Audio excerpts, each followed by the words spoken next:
प्रतिदिन शाम 5:30 बजे सिर्फ डीडी नेशनल पर, देश का पहला चैनल, देश का अपना चैनल।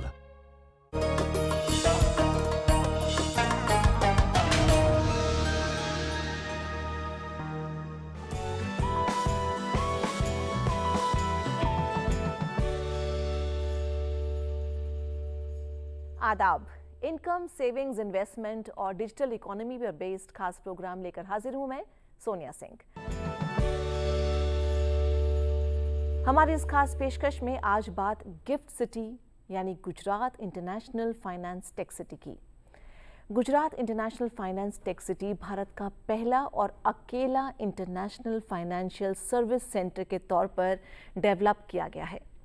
वहाँ पर बैंक्स हैं, स्टॉक एक्सचेंजेस हैं और फाइनेंस सर्विसेज के फर्म्स के अलावा ग्लोबल ऑपरेशन सेटअप किए गए हैं। ये तकरीबन 886 एकड़ में फैला हुआ मल्टी सर्विस इकोनॉमिक जोन है, जहाँ ईज ऑफ डूइंग बिजनेस के लिए और भी कई सारी सहूलियत मौजूद हैं। लेकिन आज हम ये समझने की कोशिश करेंगे कि देश का पहला इंटरनेशनल फाइनेंशियल सर्विस सेंटर हमारे देश के इन्वेस्टर्स के लिए कितना बड़ा तोहफा है और इससे भारत में इंटरनेशनल बिजनेस को कितनी तरक्की मिलने की उम्मीद की जा सकती है। इसी को समझने के लिए हमने इनवाइट किया है दो खास मेहमानों को। हमारे साथ हैं Indian institute of foreign trade में ex director doctor Satendra Bhatia, स्वागत है आपका। और साथ ही हैं फोर्स स्कूल ऑफ मैनेजमेंट में फाइनेंस की प्रोफेसर प्रतिभा वासन, स्वागत है। प्रतिभा, आपसे शुरू करते हैं। गिफ्ट सिटी का कॉन्सेप्ट क्या है? क्योंकि स्मार्ट सिटी तो हमने सुना है, लेकिन हमने साथ ही में सुना है शंघाई भी और दुबई भी, सिंगापुर भी, जो हम ऐसे सोचते हैं कि यहाँ पर ग्लोबल हब है एक तरह से कंपनीज़ का, बैंक्स का, और उसको ऊंची ऊंची बिल्डिंग्स हैं, रिवर साइड पर है और मतलब एक वाइब्रेंट एक जगह है। क्या ऐसी ही है हमारी गिफ्ट सिटी और इसका रीज़न क्या है बनाने का? गिफ्ट सिटी का एक आइडिया जो था वो वैसे तो प्रधानमंत्री जी के विजन का पार्ट है। जब वो चीफ मिनिस्टर थे तो 2008 में उन्होंने पहली बार कॉन्सेप्चुलाइज किया था गिफ्ट सिटी के इस कॉन्सेप्ट को।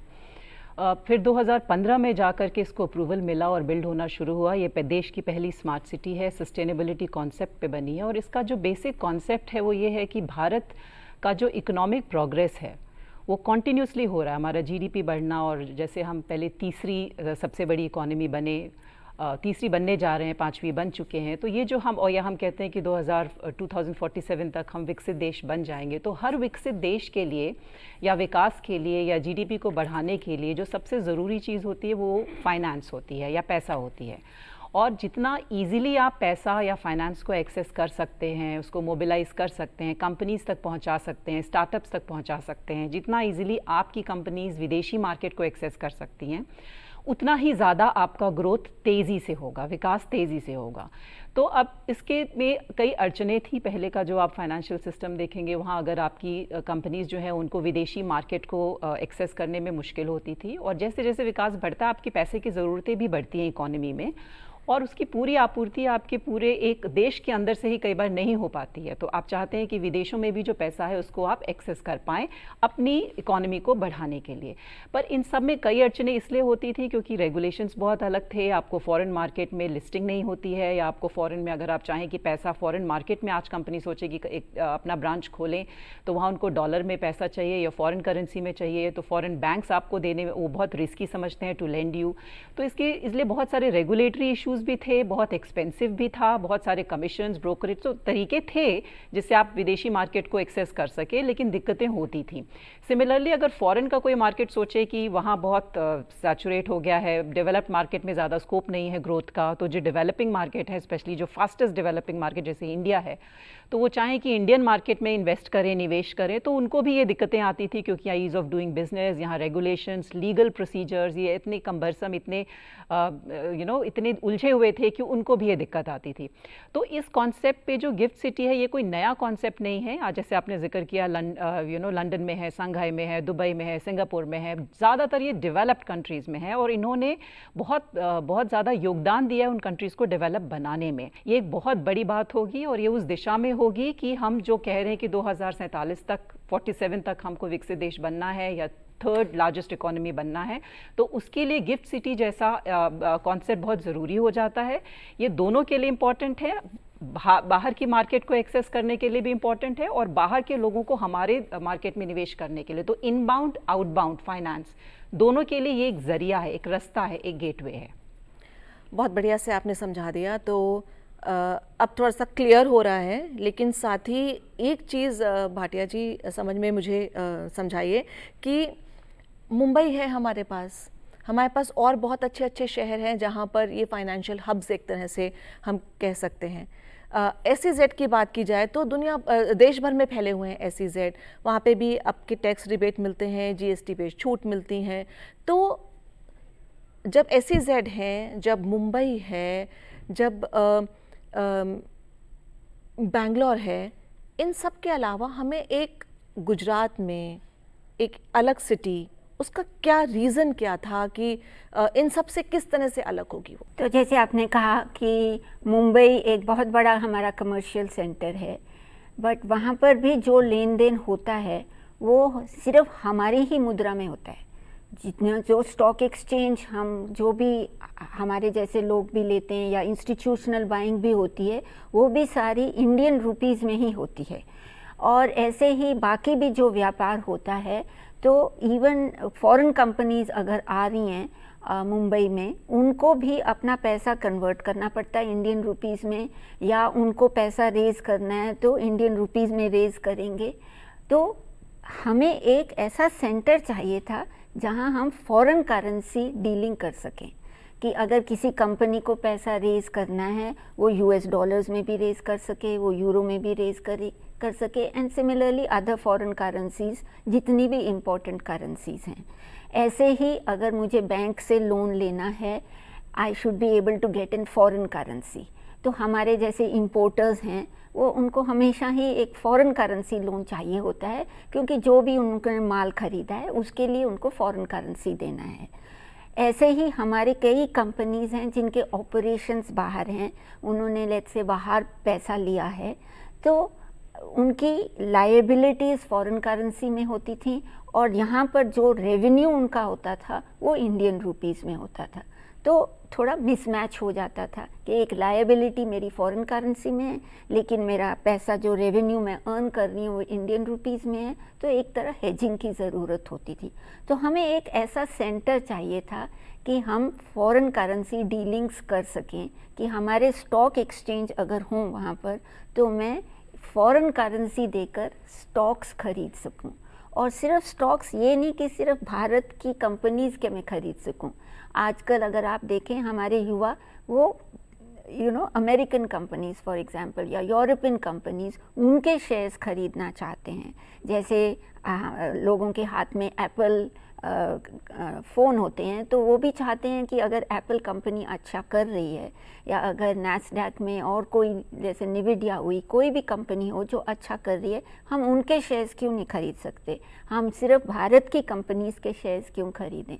तो आगे वो खरीद सकते थे, लेकिन एक कम्बरसम प्रोसेस होता था, किसी के थ्रू करना पड़ता था। अभी क्या है, किसी को भी बाहर के स्टॉक्स में थोड़ी भी शेयर होल्डिंग लेनी हो, गिफ्ट सिटी में जो एक्सचेंजेस हैं वहाँ पर उन्होंने एक तो फॉरेन करेंसी से आपका आसानी से हो जाएगा, और हमें फॉरेन करेंसी ख़रीदना भी नहीं है। हमारे जो इंडियन बैंक अकाउंट्स रुपी में हैं वो डेबिट हो जाएंगे गिफ्ट सिटी में, और वो खुद ही कन्वर्ट कर लेंगे इन फॉरेन करेंसी, और आपको शेयर्स जो लिस्टेड हैं ऑन गिफ्ट सिटी एक्सचेंजेस, वो अगर आप लेना चाहते हो वो ले लो।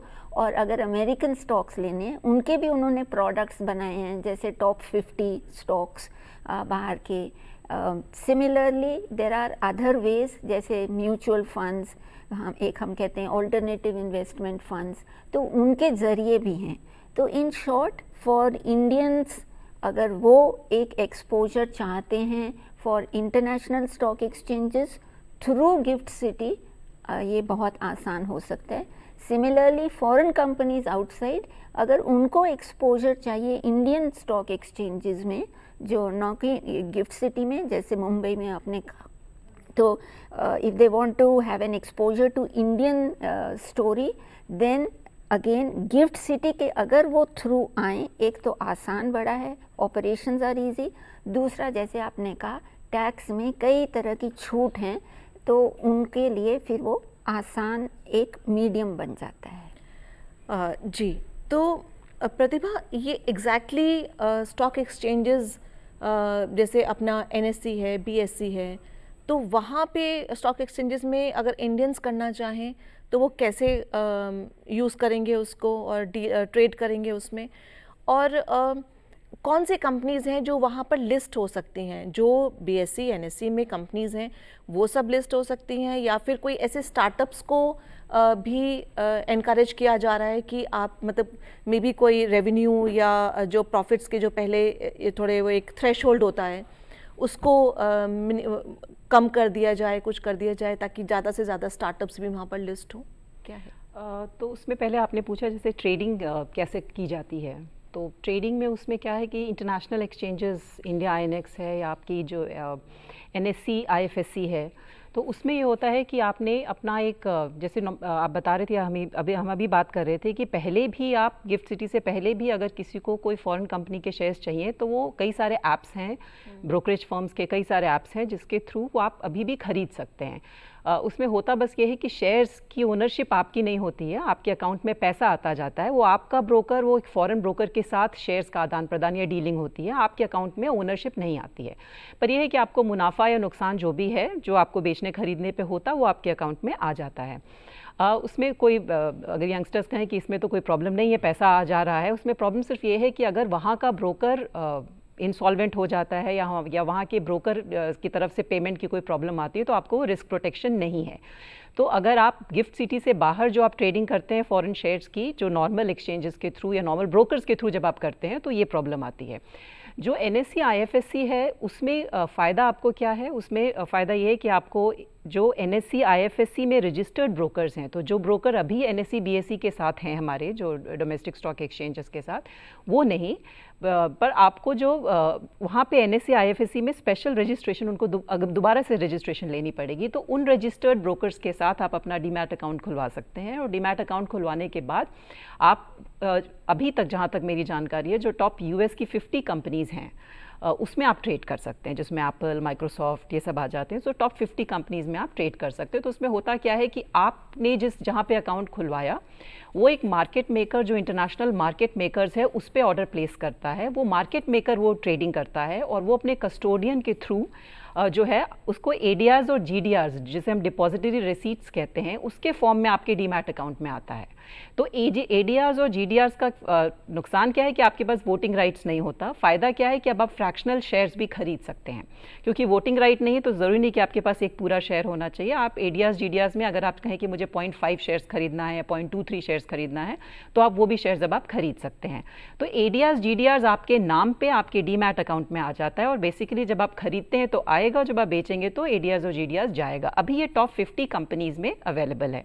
जो आप लिस्टिंग की बात कर रही थी उसमें यह है कि एक बात हो रही है डायरेक्ट लिस्टिंग की, जो गवर्नमेंट ने भी अनाउंस किया, कुछ शायद बजट में भी आए, उसके ऊपर आई एम श्योर आने वाले 1-2 साल में और क्लैरिटी हो जाएगी। तो एक होता है कि जो कंपनीज अनलिस्टेड हैं अभी, जो इंडिया में ही लिस्टेड नहीं हैं, वो क्या फॉरेन मार्केट में जब डायरेक्टली लिस्टिंग क्या देश उसको अलाउ करता है या नहीं करता, अभी का रेगुलेशन अलाउ नहीं करता है। IFSC में अभी शुरुआत कहाँ से हुई है कि आप IFSC में लिस्ट हो सकती हैं, अगर आप अनलिस्टेड भी हैं, अभी प्राइवेट कंपनी हैं तो भी आप लिस्ट हो सकती हैं IFSC में। और जब आप लिस्ट होंगी तो फॉरेन इन्वेस्टर जो हैं आपके शेयर्स में डील कर सकते हैं। इसका एक्सपीरियंस ले करके गवर्नमेंट ये डिसाइड करेगी कि क्या आपको डायरेक्ट लिस्टिंग फॉरेन मार्केट्स में अलाउ की जाए या नहीं। तो अभी वो ये एक्सपीरियंस देखना चाहते हैं कि आप IFSC में जो इंटरनेशनल एक्सचेंजेस हमने खोले हैं उसमें आपकी लिस्टिंग के बाद क्या परफॉर्मेंस रहती है, क्या एक्सपीरियंस रहता है, और उसके बेसिस पे वो अलाउ करेंगे। पर इसकी वजह से, क्योंकि जो इंटरनेशनल एक्सचेंजेस आ गए हैं, आपकी शेयर ट्रेडिंग बहुत आसान हो गई है और आपका जो ब्रोकर्स का ये जो रिस्क है वो चला गया है। आप फ्रैक्शनल शेयर्स में डील कर सकते हैं। अभी ये 50 टॉप मोस्ट US की शेयर्स अलाउड हैं और धीरे धीरे आई एम श्योर ये गैमेट भी बढ़ेगा। तो ये एक बहुत आसान रूट आपके लिए अब हो गया है इन्वेस्टर्स के लिए जो फॉरेन मार्केट्स में एक्सपोजर लेना चाहते हैं, जो या बहुत हाई एंड स्टॉक्स हैं उसमें अपना एक्सपोजर लेना चाहते हैं, उनके लिए आसान हो गया अभी। जी, और एक इसका मैं एक फ़ायदा आपको बता दूं, इसमें टैक्स का बहुत फ़ायदा है, क्योंकि यूजुअली आपकी जब इनकम होती है शेयर्स में जब आप डील करते हैं, तो जिसे आप शॉर्ट टर्म गेन और लॉन्ग टर्म कैपिटल गेन्स कहते हैं, तो उसमें एक जाहिर सा एक सवाल ये उठ जाता है कि फॉरेन मार्केट में या अगर मैं यूएस मार्केट में डील करूं, वहाँ भी टैक्स, क्योंकि उनके शेयर्स में डील कर रही हूँ, तो वहाँ का टैक्स, इंडिया का टैक्स, दो जगह, तो double taxation avoidance treaty India की कई कंट्रीज़ के साथ है, जिसमें यूएस के साथ भी है। और उसमें यही है कि आपको यूएस में कैपिटल गेन्स टैक्स क्योंकि नहीं है, तो आप इंडिया में पे करते हैं। दी ओनली थिंग इज़ कि अब यहाँ पे आपका कैपिटल या जो लॉन्ग टर्म का डेफिनेशन है वो, क्योंकि यूएस शेयर्स के लिए 1 साल ना हो के 2 साल है, तो 2 साल आपका ट्रीट किया जाएगा कैपिटल गेन्स टैक्स के लिए, और शॉर्ट टर्म जो होगा वो 2 साल से कम में अगर आप बेचते हैं तो टैक्स इम्प्लीकेशन के लिए आपका जो टेन्योर ऑफ होल्डिंग है वो अब 2 साल हो जाएगी फॉर लॉन्ग टर्म, और 2 साल से नीचे की होल्डिंग जो होगी वो शॉर्ट टर्म कैपिटल गेन्स को माना जाएगा। जी मिस भाटिया, जैसे कि हम कई बार सुनते हैं कि फलाना कंपनी जो है अपने हेडक्वार्टर्स दुबई ले गई क्योंकि इंडिया का टैक्स बहुत ज़्यादा है और वहाँ पे वो टैक्स बेनिफिट्स चाहती है, लेकिन अब हम कुछ एक रिवर्स देख रहे हैं, जैसे कि हमने, चाहे एग्जांपल हम ले लें ग्रो या पाइन लैब्स, ये अपने डोमिसाइल वापस ला रहे हैं इंडिया।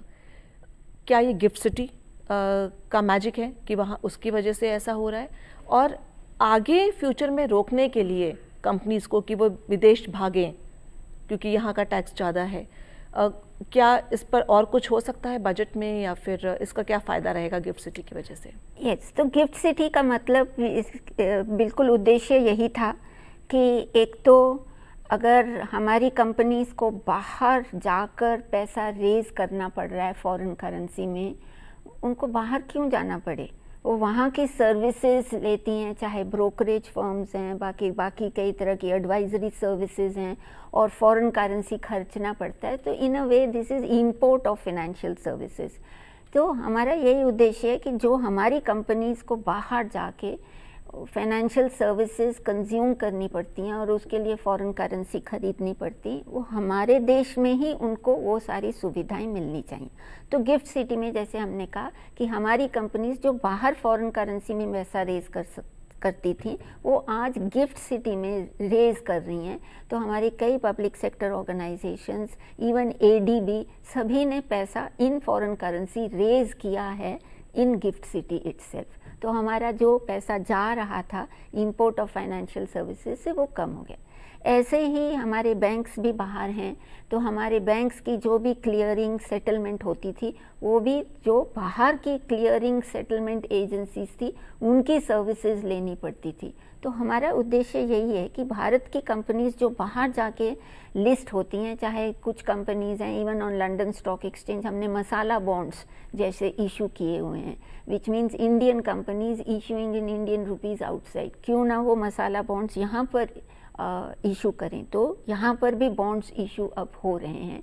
तो हम ये नहीं चाहते कि सिर्फ इंडियन कंपनीज ही इशू करें गिफ्ट सिटी में, even foreign companies if they need even foreign currency, चाहे वो डॉलर्स में रेज करना चाहती हैं, वो गिफ्ट सिटी में आकर पैसा रेज करें, जैसे कि वो लंदन या एनी अदर एक्सचेंज में जाती हैं।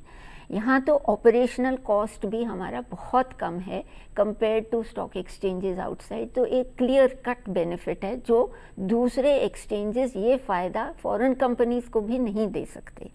टैक्स एडवांटेजेस ज़रूर हम देते हैं विच आर कॉम्पिटिटिव, बाकी भी देते हैं, बट जैसे मैंने कहा ऑपरेशनल कॉस्ट ही हमारा इतना ज़्यादा कम है, plus they get an exposure to India story, क्योंकि अगर गिफ्ट सिटी से कोई भी इन्वेस्टमेंट बाकी रेस्ट ऑफ इंडिया में की जाती है, अगर उसके ऊपर कोई भी कैपिटल गेन टैक्स कोई भी कैपिटल गेन हो, चाहे वो शॉर्ट टर्म भी हो, तो वो नहीं लगता if it is with in gift city asset बेचा गया हो। अगर रेस्ट ऑफ इंडिया में बेचा गया हो तो long term capital gain tax नहीं होगा। सो इन शॉर्ट कि जब हमारी कंपनीज को पैसा बाहर से लाना है वो यहाँ से लें, बाहर वालों को यहाँ से पैसा लेना वो भी गिफ्ट सिटी में लें, तो डेफिनेटली हमारे अब जितने भी स्टार्टअप्स बाहर जाके लिस्टिंग करते थे, अब उनको पता है गिफ्ट सिटी में इतनी ज़्यादा सुविधाएं आ रही हैं, ऑपरेशनल कॉस्ट कम है, टैक्सेस कम हैं, plus all the institutional funds, आज लगभग 80 alternative institutional funds gift city में लोकेटेड हैं, क्योंकि उनको भी पता है कि first 10 years out of the first 15 years उन्हें कोई भी टैक्स नहीं देना अपनी इनकम पर। तो from rest of India they are all going there. तो ये सुविधाएं ऐसे हमारे स्टार्टअप कंपनीज को भी मिल रही हैं। और एक जो ईज़ ऑफ डूइंग बिजनेस हमने कहा, जो उनको लगता था बाहर सिंगल विंडो क्लियरेंस वगैरह है, आज गिफ्ट सिटी में आपको बिल्कुल वही सुविधाएं मिल रही हैं। इसीलिए सारी कंपनीज वापस आ रही हैं और ये बहुत अच्छा संकेत है भारत के लिए। जी, तो जैसे अबाउट 10 फॉरेन बैंक्स हों या फिर प्रतिभा 16 डोमेस्टिक बैंक्स हों, वो वहाँ पर ऑलरेडी हैं। हम देख रहे हैं कि बहुत सारी PSUs अब जा रही हैं गिफ्ट सिटी में। हमने देखा गूगल, ओरेकल और IBM, इन सब के ऑफिसेज़ हैं। ये अगर सपोज़ गूगल वहाँ पे अपना ऑफिस ले रहा है, गिफ्ट सिटी में लिया, तो उसको बाकी इंडिया का भी कुछ और फ़ायदा रहेगा क्या? वहाँ पे बड़ी बड़ी companies, foreign banks, insurance companies, ये सब अपने ब्रांचेस जो वहाँ पे खोल रही हैं या अपने ऑफिसेस ले रही हैं, धीरे धीरे एक्सपैंड कर रही हैं और ज़्यादा कंपनी आ रही हैं, 200 से ऊपर आ चुकी हैं। तो उसका मेजर फ़ायदा तो ये है कि क्योंकि जैसे कहा कि पूरे भारत का और विदेशी बाज़ार का ये एक रास्ता है, एक गेटवे है जिससे आप एक्सेस कर सकते हैं। तो जैसे जैसे ग्लोबलाइजेशन तो आज पीक पे है ही, आपका पूरा मार्केट्स इंटीग्रेट हो रहा है, तो वहाँ पे ब्रांच लेना या इन्वेस्टर्स को अट्रैक्ट करना, देखिए गिफ्ट सिटीज़ चलेगा ही तभी जब जहाँ पे आपका जो बेसिक मोटिव था या पर्पस था या मकसद था खोलने का, जब वहाँ पे ये सारी चीज़ें होंगी, वैसे निवेशक वहाँ होंगे, वैसी कंपनीज़ होंगी, फॉरेन बैंक्स वहाँ पे होंगे, तभी जाके कॉन्सेप्ट जो है वो पूरी तरीके से काम करेगा। तो कंपनीज़ के लिए तो फ़ायदा है ही, जैसे हमने बात की ऑपरेशनल टैक्स बेनिफिट्स, कॉस्ट कम होना, प्लस इस तरीके के भी इनिशिएटिव्स लिए गए हैं कि कंपनीज़ वहाँ पे ब्रांच खोलें, तो एक हाई टैलेंट पूल को रिटेन करने में भी उनको बहुत मदद मिलती है, क्योंकि उसके लिए वो बहुत चीज़ें बना रहे हैं। सिर्फ वहाँ बिजनेस ही नहीं है, वहाँ रिक्रिएशन सेंटर्स, एंटरटेनमेंट सिटी, बहुत सारी चीज़ें वो बना रहे हैं। तो एक हाई टैलेंट पूल को रिटेन करना आसान हो जाएगा। उसकी लॉजिस्टिक और उसकी कनेक्टिविटी दूसरे सिटी से, जो देश के दूसरे सिटीज़ हैं जो आप पूछ रहे थी, वो अभी भी चैलेंज है, ऐसा नहीं कि वो चैलेंज नहीं है। विद इन उसकी लोकेशन वैसे स्ट्रैटेजिक, गुजरात के हिसाब से तो बहुत स्ट्रैटेजिक है, क्योंकि आप अहमदाबाद भी 30 मिनट में पहुंच जाते हैं और आप गांधीनगर भी 30 मिनट में पहुंच जाते हैं। तो एक आपका एडमिनिस्ट्रेटिव कैपिटल है, एक आपका कमर्शियल हब है, तो उस हिसाब से तो बहुत ल्यूक्रेटिव है। लेकिन दूसरी सिटी से जो उसकी कनेक्टिविटी है, उसके ऊपर भी जब ये स्मार्ट सिटी कॉन्सेप्ट पे काम हो रहा है, तो इसकी कनेक्टिविटी बाकी जो कंट्री के अलग अलग है उससे भी इम्प्रूव की जाएगी। तो अभी इनका फॉरेन मार्केट से जो कनेक्टिविटी या एक्सेस टू फॉरेन मार्केट्स है, वो वहाँ पे आने से, कंपनीज के आने से उनको बहुत फ़ायदा है, बहुत कॉस्ट इफेक्टिव है। दूसरे देश जो विद इन कंट्री या भारत के अंदर जो दूसरे सिटीज़ हैं या स्टेट्स हैं, उनसे जो कनेक्टिविटी है उसके ऊपर काम चल रहा है, तेज़ी से काम चल रहा है, और आई एम श्योर कंपनीज़ को वो भी कनेक्टिविटी बहुत अच्छी मिलेगी। अभी वो एक चैलेंज एरिया है, ऐसा नहीं है कि वो बहुत स्मूथ है या मैं वहाँ आ गई तो मेरी देश के हर कोने में कनेक्टिविटी अभी बहुत आसान है। तो वो एक इंफ्रास्ट्रक्चरल इशू है जिसके ऊपर लगातार काम हो रहा है। जी, साथ ही एक बुलियन एक्सचेंज भी वहाँ पर खुला है, तो उस सब से और दूसरा मुझे ये भी जानना है कि जो अभी वहाँ की कैपेसिटी है, क्या पूरी यूसेज है उसकी, पूरा हो रहा है या नहीं, और सस्टेनेबल के एंगल से कैसे बनाई गई है ये सिटी?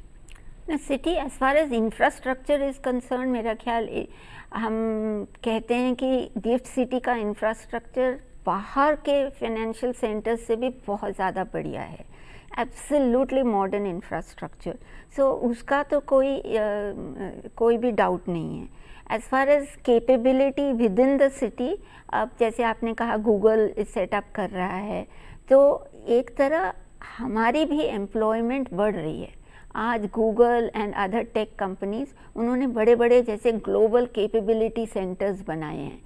तो इन ग्लोबल कैपेबिलिटी सेंटर्स में बहुत हाई लेवल का रिसर्च होता है, और इसीलिए हमारे देश से export of financial services, export of research services आजकल maximum in global capability centre से ही हो रहा है।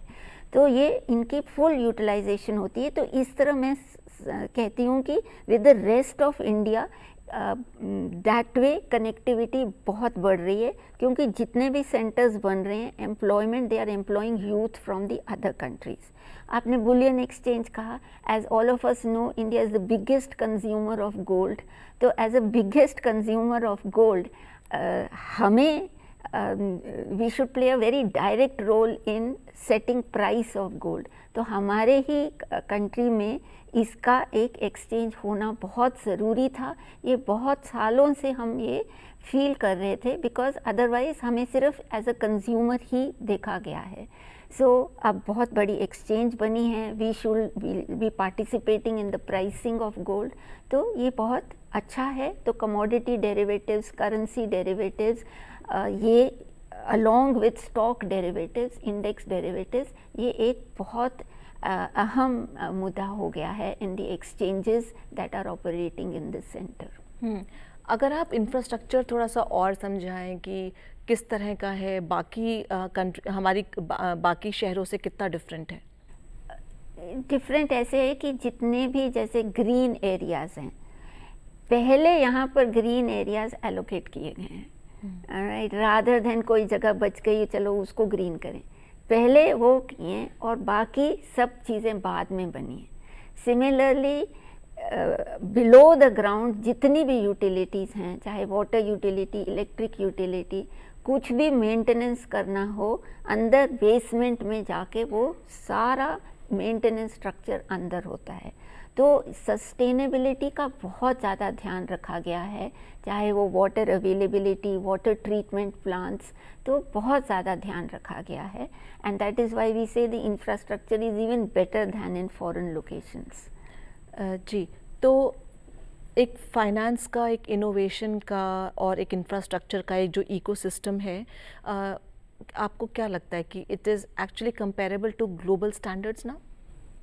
in fact it is better than global standards, जो बनाने का बहुत एम्बिशियस सिटी है। और जैसे अभी आप सस्टेनेबिलिटी की बात कर रहे थे, आप बात कर रही थी कि कैसे क्या एक दूसरे जगहों से बेटर है।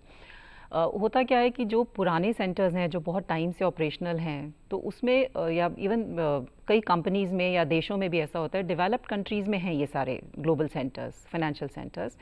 तो उसमें होता क्या है कि अभी जो वो पहले के बने हुए हैं, तो काफ़ी सारे ऐसे जिसे हम कहते हैं लॉक-इन्स, आप इंफ्रास्ट्रक्चर लॉक-इन्स, तो वो जो बन गए हैं उसको तोड़ के दोबारा नहीं बन सकते। हमारे साथ फ़ायदा क्या है कि हम उनसे सीख सकते हैं कि उसमें क्या नहीं था जो हम अपने सेंटर में डाल सकते हैं। या यही चीज़ सस्टेनेबिलिटी में आती है कि जो उनसे गलतियां हुई जिसकी वजह से कंजेशन हो रहा है या कुछ आज की डेट में अगर हो रहा है, तो हम उसको कैसे बेहतर कर सकते हैं, हम कैसे ग्रीन या क्लीन एनर्जी की तरफ, सस्टेनेबिलिटी की तरफ जा सकते हैं। अब वो जो ट्रेडिशनल एनर्जी से जो ट्रांजिशन कॉस्ट है हमें नहीं आएगा, क्योंकि हम शुरू से ही, जैसे इन्होंने कहा कि ग्रीन एरिया जो है वो पहले से हम एलोकेट करके चल सकते हैं। तो इन मायनों में हम काफ़ी सस्टेनेबिलिटी के एंगल में तो हम बाकी जो फॉरेन ग्लोबल सेंटर्स जो हम फाइनेंशियल सेंटर्स की बात करते हैं उनसे काफ़ी बेहतर हैं। और बाकी जो टैक्स बेनिफिट्स या जितनी हम बाकी चीज़ों की बात कर रहे हैं, रेगुलेशंस की, यूनिफाइड रेगुलेशंस की, ईज़ ऑफ डूइंग बिजनेस की, उसमें हम कंपेरेबल हैं। हम कोशिश सरकार की है कि उनसे बेहतर जाएं ताकि हम अट्रैक्ट कर सकें, जितना ज़्यादा अट्रैक्ट कर सकें इन्वेस्टर्स को और इसको सक्सेसफुल बना सकें। लेकिन किसी भी मायने में हम गिफ्ट सिटी जो है वो बाकी कंपेरेबल डेवलप्ड, चाहे किसी भी सिंगापुर की बात करें या दुबई की बात करें, लंदन की बात करें, उससे कम नहीं है। इंफ्रास्ट्रक्चर वाइज हम मेरे हिसाब से तो थोड़ा बेहतर ही है, बाकी सारे मायनों में भी हम काफ़ी कॉस्ट इफेक्टिव हैं और कंपेरेबल हैं। जी, और मिस भाटिया, जैसे कि अगर हम मुंबई लें, मुंबई का बिल्कुल रिवर फ्रंट के पास होना, सी के बिल्कुल सटा हुआ होना, वो एक बहुत बड़ा फैक्टर था उसके ग्रोथ में, डेवलपमेंट में और कमर्शलाइजेशन में। बैंगलोर इसलिए हुआ क्योंकि उसका वेदर बहुत अच्छा है, तो ग्लोबल कंपनीज जो चाहती हैं अपने हेडक्वार्टर्स रखना, उनके लिए वेदर एक इशू रहता है। इन दोनों मायनों में अगर हम कंपेयर करें, गिफ्ट सिटी जो कि गुजरात में है, where does it stand? Gujarat में literally there are 49 sea ports, okay, तो बहुत ज़्यादा ट्रेडिंग जो हो रही है, import export of goods and services, चाहे JNPT से तो होती ही है, बट गुजरात से भी बहुत ज़्यादा होती है। Like the oldest port is Kandla, अभी Mundra and so many others, सारे ही आ गए। तो गुजरात एक ट्रेडिंग स्टेट है, तो डेफिनेटली ये जो इनका है identity as a maximum trade, तो it will help the foreign companies. तो फॉरेन कंपनीज यस वेदर के लिए आती हैं, but weather is still a secondary criterion. Okay, उनका मेन होता है कि एक तो फॉरेन करेंसी, जैसे मैंने कहा, क्या हम फॉरेन करेंसी की डीलिंग आसानी से कर सकते हैं कि नहीं, क्या हमें बाकी कंपनीज एक इकोसिस्टम मिल जाएगा कि नहीं, जहाँ की हम जो इंडियन कंपनीज हैं उनके साथ हम डीलिंग कर सकें। And this is very true for हमारे जो नॉन रेजिडेंट इंडियंस बाहर रहते हैं। अगर हमारे नॉन रेजिडेंट इंडियंस, आपको पता है हमारे Indian interest rates are high, वो हमेशा भारत में इन्वेस्ट करना चाहते हैं, तो लेकिन जो भी हमारे एनआरई एनआरओ अकाउंट्स हैं, वहाँ पर जो जैसे एनआरओ अकाउंट तो रुपी अकाउंट है, एक सिर्फ उनका foreign currency account NRE account होता है। अभी वो गिफ्ट सिटी में फॉरेन करेंसी में पैसा रख सकते हैं, उनको कोई भी केवाईसी भी नहीं करनी, कुछ नहीं करना, राइट, बिकॉज ऐसा समझा जाता है कि from a foreign country in a foreign land they are investing, क्योंकि gift city for the purpose of taxation and all एक फॉरेन कंट्री जैसा माना गया। एक्सचेंज कंट्रोल लॉज भी नहीं अप्लाई होते, तो कोई केवाईसी हमारे एनआरआईज फ्रेंड्स को बिल्कुल नहीं करनी, और अगर वो वहीं से पैसा ले जाते हैं अपने देश में तो कोई कैपिटल गेन टैक्स भी नहीं देना। तो ये जो सुविधाएं मिलती हैं ना, ये अट्रैक्ट करती हैं इन्वेस्टर्स को। तो definitely as a international financial centre हम देखते हैं कि जो एक्सपोर्ट और import of financial services and IT services वो भी मैक्सिमम अब इसी गिफ्ट सिटी से होगा और हमारा एक्सपोर्ट बढ़ेगा। आज भारत एक्सपोर्ट ऑफ सर्विसेज के लिए जाना जाता है। हमें पता है हमारी आईटी कंपनीज कितना एक्सपोर्ट करती हैं, तो हम चाहते हैं हमारे फाइनेंशियल सर्विसेज का भी खूब सारा एक्सपोर्ट हो। हमारे बैंकिंग सर्विसेज जैसे हमारे NRIs and all they will use more of banking services, तो इनका भी एक्सपोर्ट होगा। तो थ्रू गिफ्ट सिटी हमारा यही ऑब्जेक्टिव है कि India becomes an exporter of financial services. Gift city में लीजिंग सर्विसेज भी काफ़ी डेवलप की जा रही हैं, क्योंकि हमें पता है कि हमारी टोटल एविएशन इंडस्ट्री, उसके लिए जो भी एयरक्राफ्ट लीजिंग करनी होती है और इवन शिपिंग कंपनीज़ के लिए जो भी पैसा लेना होता है सब बाहर से लेना पड़ता है। तो इसीलिए हमारी सरकार चाहती है कि GIFT City also gets developed as a leasing centre, ताकि सिर्फ हमारी एविएशन इंडस्ट्री को नहीं कि एयरक्राफ्ट फाइनेंस या शिपिंग फाइनेंस गिफ्ट सिटी से फॉरेन करेंसी में मिले, बाहर के जितने भी एविएशन इंडस्ट्री है अगर उनको भी पैसा लेना है, उनको भी लीज अरेंजमेंट्स करनी है, वो गिफ्ट सिटी में आकर करें। एंड देयरफॉर जो मुंबई कभी डेवलप नहीं हुआ as a leasing centre, even Bangalore कभी डेवलप नहीं हुआ, वी वांट कि GIFT City is known as you can say the Ireland of this part of the world. तो गिफ्ट सिटी के लिए एम्बिशंस काफ़ी हाई हैं। जी, तो ये सब सुन के ना प्रतिभा मुझे ऐसा लग रहा है जैसे कि डिप्लोमैट्स होते हैं तो उनको इम्यूनिटी दी जाती है, उसी तरह से गिफ्ट सिटी को एक टैक्स इम्यूनिटी टाइप दी हुई है कि फॉरेन एक्सचेंज में ही डील कीजिए और फॉरेन एक्सचेंज आप अपना वापस ले जाइए, कोई कुछ पूछेगा नहीं, कुछ नहीं, मतलब कोई जो वो पहले प्रॉब्लम्स होती थी वो सब अब नहीं है। लेकिन इसके अलावा क्या कुछ अभी और करना भी बाकी है?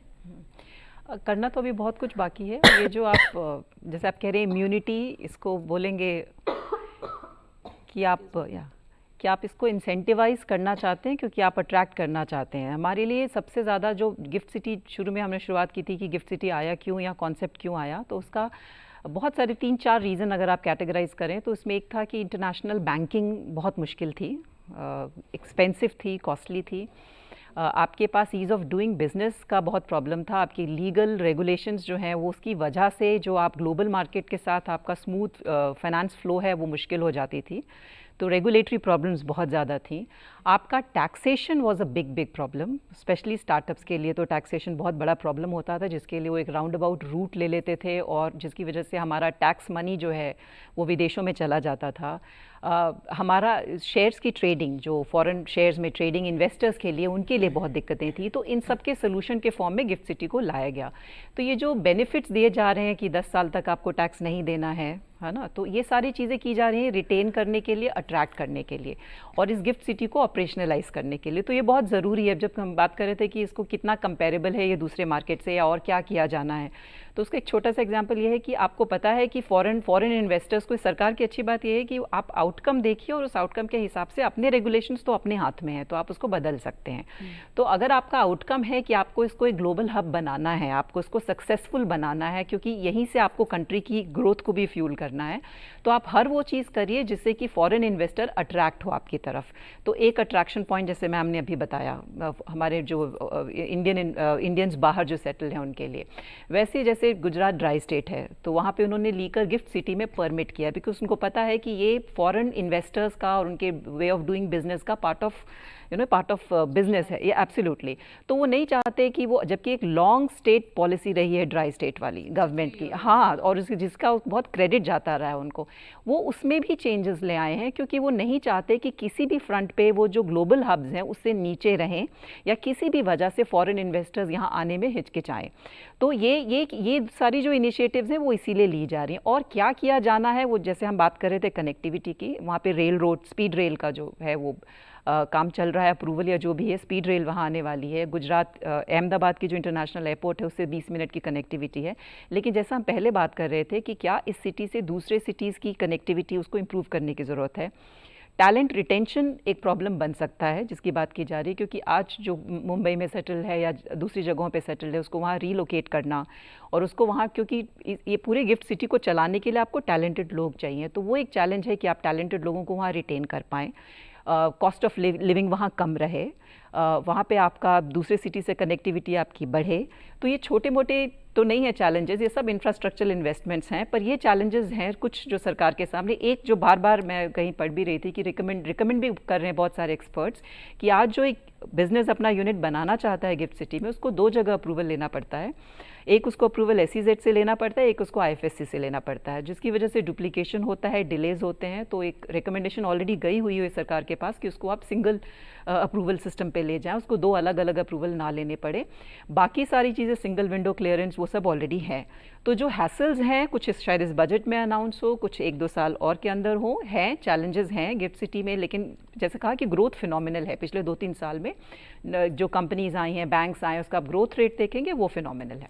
साथ ही प्रतिभा, आप स्टार्टअप पे कुछ बताना चाहती थी, अगर आप इसमें ऐड करें तो। तो स्टार्टअप्स, क्योंकि इंडिया में ज़्यादातर यूनिकॉर्न्स या स्टार्टअप्स आप देखेंगे वो टेक्नोलॉजी सेक्टर में है और फाइनेंस में भी हमारी बहुत अच्छी पकड़ है। तो जैसे मैम बता रही थी कि अभी हम इंपोर्ट करते हैं फाइनेंशियल सर्विसेज, हमारे यहाँ बहुत फाइनेंस टैलेंट इन हाउस है।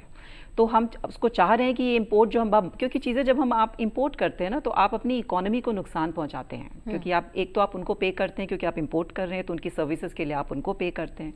स्टार्टअप्स में क्या होता है कि जितनी भी हमारी नई स्टार्टअप्स आ रही हैं, वो वेंचर कैपिटल या जो भी फंडिंग लेती हैं, यहाँ जो हमारा टैक्सेशन सिस्टम है, corporate tax rate is more than 25%।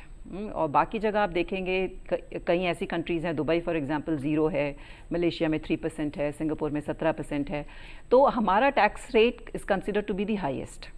तो स्टार्टअप जब यहाँ पे आती हैं, शुरू में उनका मुनाफा होता है तो 25% से भी ज़्यादा उनका जो मुनाफा है वो टैक्स में चला जाता है। और उनके लिए, स्टार्टअप्स के लिए ये 25% से ज़्यादा टैक्स में पे करना दिक्कत होती है, क्योंकि स्टार्टअप एक ग्रोइंग कंपनीज होती हैं, वो जितना पैसा दोबारा से कंपनी में इन्वेस्ट करेंगी उतना ही वो बढ़ेंगी। तो उनके लिए कैश फ्लो प्रॉब्लम्स भी होती हैं। तो वो अब उसमें क्या होता है कि एक स्टार्टअप फ्लिपिंग करके कॉन्सेप्ट है, जिसमें स्टार्टअप्स क्या करते हैं कि फॉरेन कंपनीज में जहाँ टैक्सेस कम है, जैसे मान लीजिए मलेशिया हो गया, सिंगापुर हो गया, वहाँ पे वो एक पेरेंट कंपनी बनती है और ये अपने आप को री रजिस्टर करा लेती हैं as a subsidiary of that parent company जो कम टैक्स वाली कंट्री में है।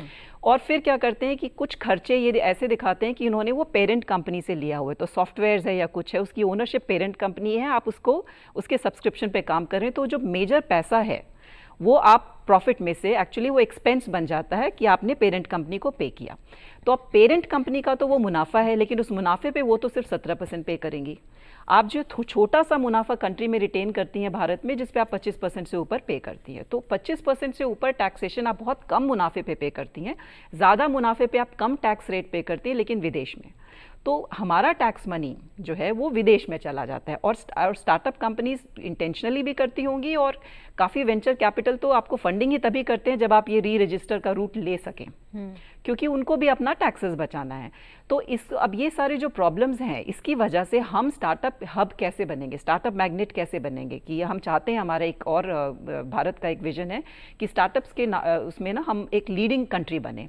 तो इसको रिजॉल्व करने के लिए भी ये जो 10 साल का टैक्स एग्जेम्पशन दिया गया है, वो इसी वजह से, ये एक बहुत बड़ा रीज़न था कि स्टार्टअप फ्लिपिंग को रोका जा सके, और जो कंपनी यहाँ रजिस्टर हुई हैं वो यहीं पे टैक्स दें, और यहीं की इकोनॉमी का पैसा इस इकोनॉमी की ग्रोथ के लिए हेल्प करे। तो ये टैक्स एग्जेम्पशन वाला प्रोविजन स्टार्टअप फ्लिपिंग को तोड़ने के लिए किया गया, और इससे उम्मीद है कि बहुत सारी स्टार्टअप्स गिफ्ट सिटी में अपना यूनिट खोलेंगी और यहीं पे टैक्सेस पे करेंगी। भाटिया जी, आपसे आखिरी सवाल पूछूंगी मैं कि भारत के बाकी स्टेट्स को और लोगों को और युवाओं को अब गिफ्ट सिटी को किस एंगल से, किस अप्रोच से देखना चाहिए ताकि वो उसका फ़ायदा उठा सकें और वो जो वहाँ पे अपॉर्चुनिटी है उसको मिस ना करें?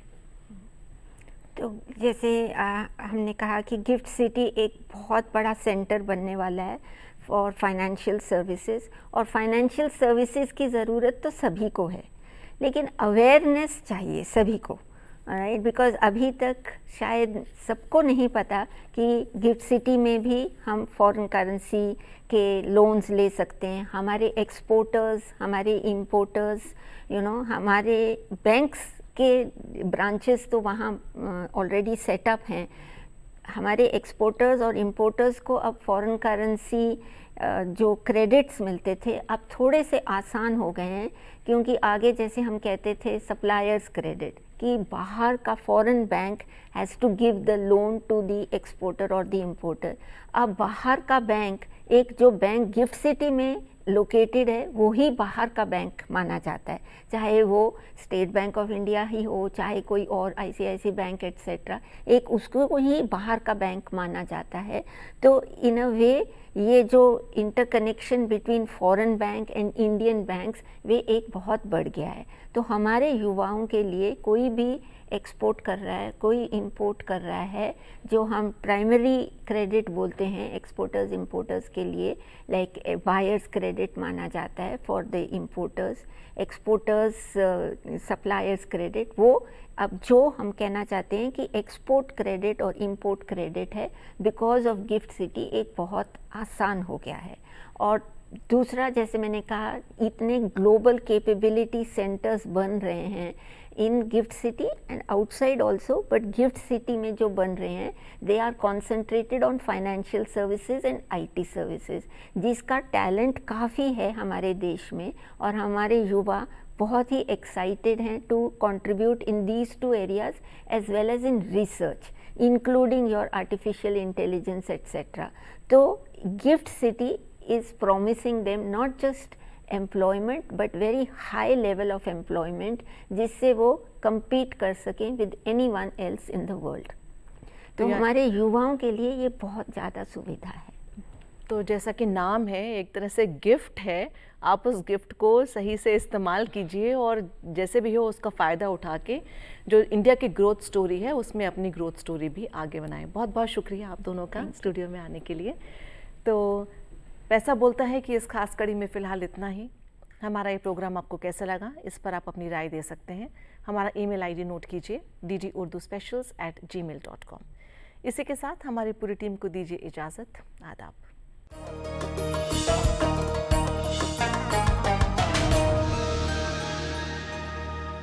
जल्दी करो यार, प्लीज जल्दी। दूसरा कोई मैच है क्या? ऐसा ही कुछ है यार, बैंक जाना है दादाजी को लेके। हाँ यार, उम्र होने पर कभी कभी मदद तो लगती है, पर बैंकिंग में नहीं। वैसे भी RBI कहता है सीनियर सिटीजन सबसे पहले। अगर आप 70 साल से ऊपर हैं और आप बैंक नहीं जा सकते तो बैंक आएगा आपके पास जरूरी खिदमात लेकर, वो भी वाजिबी शर्हों पर। सीनियर सबसे पहले। RBI कहता है जानकार बनिए, चौकन्ने रहिए। घर के एंटीक फर्नीचर की सेल में बच्चों ने कस्टमर्स को लुभाया। बड़े स्टार कौन सा फर्नीचर यूज करते हैं? Salman Khan, antique furniture, Shahrukh Khan, antique furniture, Amitabh Bachchan, antique furniture. कहीं ऐसा ना हो कि ओल्ड ऑफिस गोल्ड हो जाए सोल्ड। तो आइए और फर्नीचर लेके जाइए। हम तो मिडिल क्लास हैं जी। जल्द ही डीडी नेशनल पर। 1857 जब आजाद हिंदुस्तान के सपने ने जन्म लिया, आइए जाने उन वीरों के बारे में जिन्होंने स्वतंत्रता की नींव रखकर इतिहास रच दिया। एक समय की बात है, थे एक 80 साल के जवान, नाम था वीर कुंवर सिंह, बुलाते थे उन्हें बिहार की शान। नेतृत्व के गुणों से भरपूर थे वो, धर्म जाति से पार, सभी वर्गों को एकजुट कर लड़े वो, हैरान थी ब्रिटिश सरकार। जगदीशपुर के थे जमींदार, पर कहलाते थे शाहबाद का शेर। जब लगाया अनुचित लगान, पाला उन्होंने अंग्रेजों से बैर। शुरू किया विरोध, पहुंचे दानापुर से आरा, रिहा कर भारतीय कैदियों को ब्रिटिश राज को दिया जवाब करारा। कायम रखी स्वतंत्रता की ज्वाला, बढ़ चले आजमगढ़ की ओर, और गुरिल्ला युद्ध नीति से विजय करी जीटी रोड। शिवपुर घाट पहुंचे, की शत्रुओं ने गोलियों की बौछार, गोली लगी हाथ पर, हुआ था जोर का वार। काट अपने हाथ को किया गंगा माँ को समर्पित, लेकिन जारी रखी जंग और किया अंग्रेजों को पराजित। लौट आए जगदीशपुर, वहीं लड़े वो और वहीं ली समाधि। तेगवा बहादुर थे वो, याद रहेंगे बाबू कुंवर सिंह वीर फौलादी। 1857 के जंग के किस्से आज भी हर भारतवासी की मन में जोश और उत्साह भर देते हैं।